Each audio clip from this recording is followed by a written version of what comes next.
Maraming mga tao ang nabubuhay ng hindi nila nagamit ang kanilang full potential or the highest among the highest of your potential.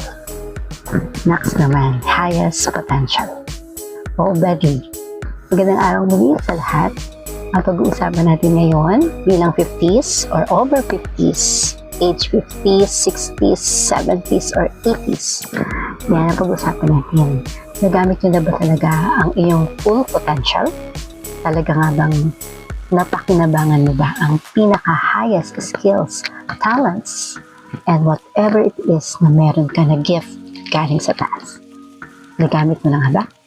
Ngayon, pag-uusapan natin paano natin magagamit ang hindi mo pa nagamit ng mga highest potentials mo.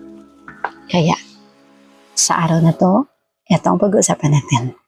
Nga pala, welcome and welcome back sa ating Crazy at 50. Ayan. So, sorry naman, ngayon lang po ako ulit nagkaroon ng chance na mag-video. Ayan, sa dami ng mga inaasikaso, sa dami mga talagang kailangan gawin. Kaya, without further ado, pag-usapan natin ano ba ang mga highest potentials na pwede mo pang gawin para mapakinabangan mo ito at kumita ka pa ng malaking pera para sa paghahanda sa iyong retirement. Yan. Yan naman talaga ang gusto natin. Yung paghandaan ang ating retirement. Ano-ano pa ba ang mga paraan na yan? At isa sa paraan na yan ay ang paggamit ng ating full potentials.